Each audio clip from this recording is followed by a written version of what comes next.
Okey, Assalamualaikum warahmatullahi wabarakatuh dan selamat sejahtera kepada semua. Pada petang ini kita akan kongsikan lebih kepada penghasilan, bagaimana nak menghasilkan video untuk Kolloquium tahun 2024 yang akan dihasilkan oleh para peserta. Okey, saya Fahan daripada Unit ICT PPD Miri akan berkongsi kepada tuan-tuan dan puan-puan bagaimana untuk menghasilkan video yang terbaik dalam penghasilan video Kolloquium. Okey, sebelum saya nak mulakan, saya nak ucapkan terima kasih kepada jawatankuasa yang lepas, iaitu di peringkat antarabangsa tahun 2022 atas kerjasama dan kepercayaan kepada jawatankuasa kami, terutamanya jawatankuasa multimedia yang terlibat pada tahun lepas. Ianya satu pengalaman yang amat berharga dalam menghadapi teknologi, iaitu penghasilan video lah. Okey. Untuk tahun 2020 kita dah berada di peringkat kebangsaan, dan pada tahun 2022 kita dah mula melangkah lebih jauh, iaitu di peringkat antarabangsa. Dan begitu juga pada tahun 2024 kita telah beranjak ke peringkat antarabangsa. Oleh sebab itu hasil video yang kita akan bentangkan pada kali ini adalah berasas daripada semua masalah-masalah dan penambahbaikan yang kita dapat daripada dua Kolloquium yang sebelum ini. Okey. Tugas jawatankuasa multimedia telah diamanahkan untuk membantu dalam memberi pendedahan awal kepada semua peserta mengenai apa-apa yang telah kita peroleh daripada yang lepas untuk kita atasi dan menghasilkan video yang lebih berkualiti. Okey, jadi untuk 10 perkara yang perlu untuk video Kolloquium kali ini, saya nak mulakan dengan video size, iaitu untuk kali ini video yang telah dicadangkan ialah pada resolution 1280 darab 720 ataupun kita panggil sebagai HD. Namun sekiranya tuan-tuan dan puan-puan ada kelebihan sedikit untuk menambah saiznya dalam ideal size 1920 darab 1080 ataupun kita gelar sebagai full HD, bolehlah. Kalau dalam penggunaan Canva, boleh klik pada contohnya seperti yang saya paparkan di skrin. Saiz seperti inilah. Okey. Tujuan saiz tersebut adalah kerana kita nak buat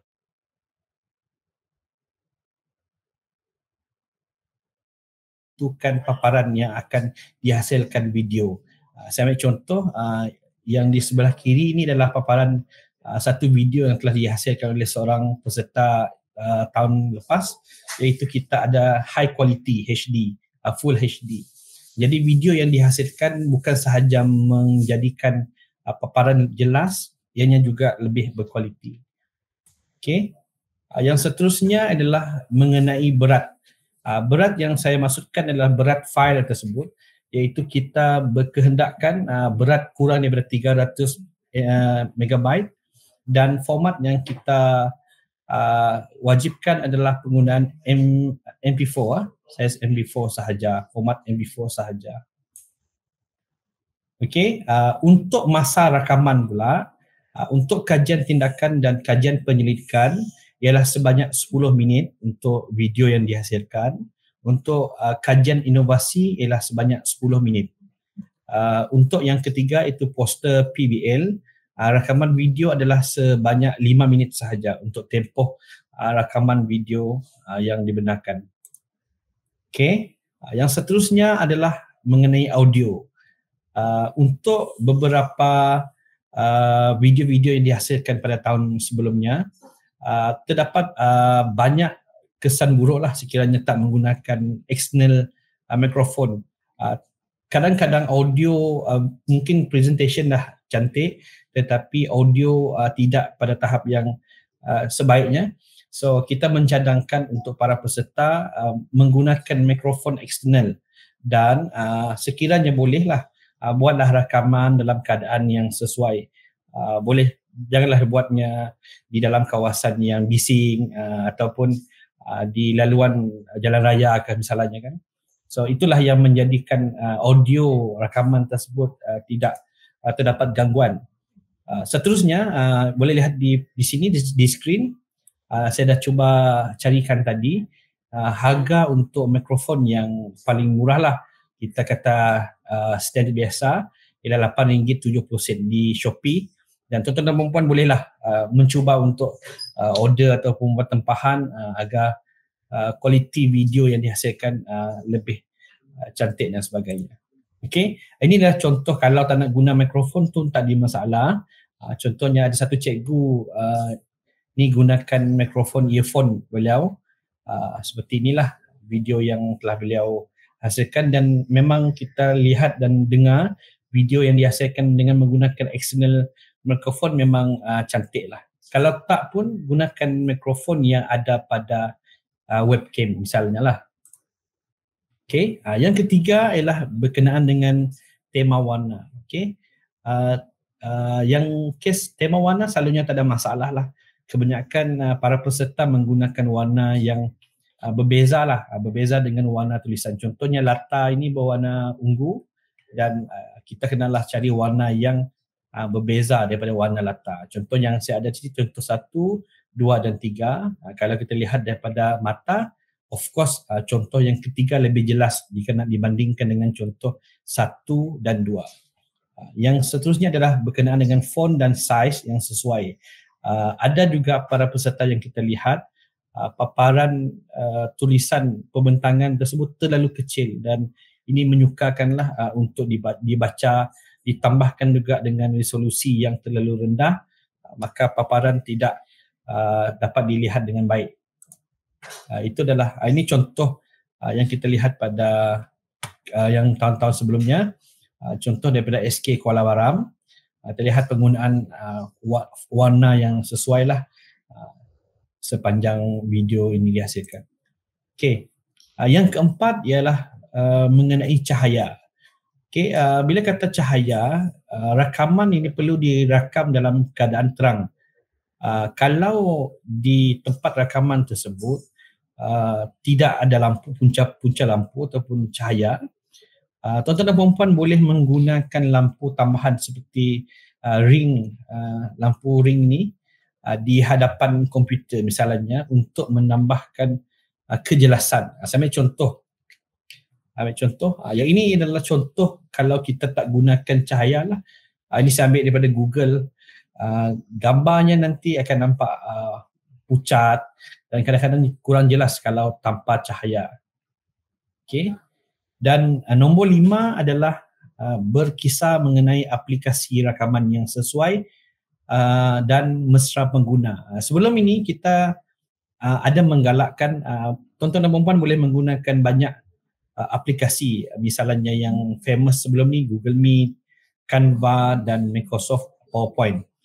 Untuk Colloquium tahun ini kita nak meningkatkan sedikit satu tahap, satu level lagi, iaitu kita nak video yang dihasilkan lebih cantik. Kita nak mencadangkan penggunaan Canva dan Microsoft PowerPoint lah.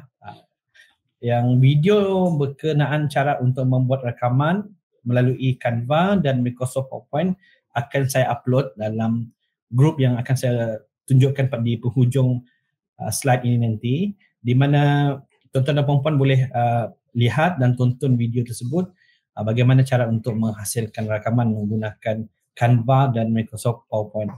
Okey, cuma tahun ini kita tak galakkan untuk penggunaan Google Meet kerana setelah kita lihat video-video yang sebelumnya, ada rakaman yang tidak warnanya kurang dan sebagainya. So untuk tahun ini, untuk Colloquium yang 2024, kita tak benarkan lagi lah. Bukan tak benarkan, kita tak galakkan penggunaan Google Meet. Okay, yang kita galakkan adalah penggunaan Microsoft PowerPoint. Okay, seterusnya adalah berkenaan dengan hashtag. Nombor 6, hashtag, iaitu penggunaan hashtag di setiap slide, setiap page slide yang akan dihasilkan. Saya ambil contoh seperti peserta yang ini, dia letakkan hashtag di penjuru slide. Ianya adalah untuk mengelak video-video yang tuan-tuan dan puan-puan buat diambil secara haram kata kita dan digunakan oleh peserta lain untuk kolokium di peringkat lain, dan kita nak mengelak supaya video tontonan perempuan diambil sesuka hatilah. Okey, contoh yang kedua adalah di sini kita boleh juga letak di penjuru sebelah kiri dan pastikan ianya kontra lah, kalau mungkin warna yang mudah dilihat dan sebagainya. Okey, nombor 7 ialah yang paling penting, iaitu kamera ataupun webcam. Okey, webcam dan kamera ini secara selalunya yang kita nak adalah kita nak jelas dan sesuai dengan jarak kamera. Saya ambil contoh yang ini, kalau kita sedang membuat rakaman, pastikan kedudukan badan kita seimbang. Kalau lihat yang contoh yang ini, dia ada satu jarak yang terlalu jauh. Pastikan sewaktu kita membuat rakaman, kita berada dalam kotak segi 4. Seperti inilah. Okay. Seterusnya seperti yang ini juga, jangan terlalu jauh, nampak macam 2/3/5 saiz jarak ni, dan jangan juga terlalu ke hadapan. Kalau nak nampak, nanti nampak terlalu dekat dengan kamera. Okey, ini contoh juga, contoh yang kita nak tunjukkan. Janganlah waktu kita bentang tu pula kita bergerak ke sebelah kiri, tengok terlalu kiri. Kalau boleh kita nakkan berada di tengah-tengah video rakaman lah. Okey, ini contoh yang saya dapat daripada YouTube. Kalau buat rakaman jangan tinggalkan mata sahaja, pastikan seluruh badan nampaklah, ke seluruh badan paras yang sesuai. Okey, ini adalah contoh penggunaan webcam ataupun kamera yang kurang jelas.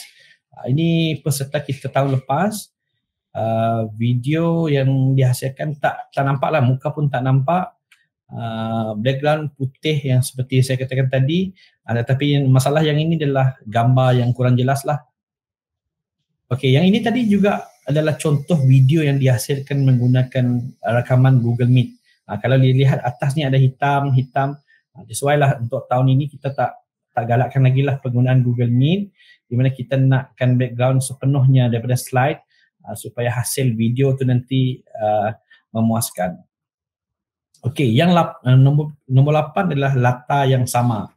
Okey, untuk bahagian ini kita akan sediakan background yang akan digunakan oleh semua peserta supaya latarnya nanti kekal samalah. Kalau tuan-tuan dan puan-puan tak nak menggunakan latar tersebut, boleh gunakan latar satu warna. Contohnya seperti inilah. Kalau nak hijau, hijaukan semua.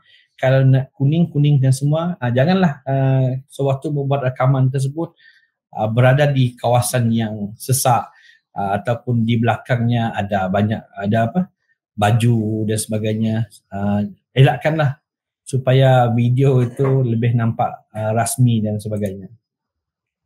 Okay, ini contoh peserta kita juga, penggunaan baju kot, latar yang sama seperti ini. Okay, nombor 9 ialah template slideshow, di mana kita akan sediakan satu template nanti, kita akan kongsikan dalam grup Telegram, satu template yang dah siap, kita dah setkan size-nya, kita dah setkan size ikut ratio yang kita nakkan tadi. So dari slide tu tuan-tuan dan puan-puan boleh mulalah membuat slide ataupun bahan-bahan pembentangan yang diperlukan. Ianya penting kerana daripada slide tu nanti kita akan menghasilkan muka depan untuk setiap page. Setiap peserta dia akan diberikan template utama seperti inilah, di mana tuan-tuan dan puan-puan akan masukkan tajuk, segmen mana dan nama peserta. Di sinilah nanti yang kita nakkan dia sama dengan saiz slide yang kita gunakan. Okey, yang nombor 10 yang terakhir ialah mengenai pakaian semasa rakaman. Pakaian yang digunakan ialah pakaian rasmi, seperti ini. Kalau nak gunakan baju kot pun dibenarkan. Yang paling pentingnya gunakan name tag lah, sebab kita nak nampak rasmi. Dan juga kalau ada peserta yang sebelum ni dia kurang sesuai lah, pakaian yang kurang sesuai, dan itu perlu ditambah baik untuk peserta Colloquium untuk tahun 2024. Dan saya nak rumuskan 10 perkara yang saya sebutkan tadi. Yang pertama tentang video, kedua tentang audio, tema warna, cahaya, aplikasi rakaman, hashtag, nombor 7 kamera ataupun webcam, nombor 8 latar, nombor 9 template slide yang akan saya kongsikan dalam grup Telegram nanti, dan nombor 10 tadi adalah tentang pakaian.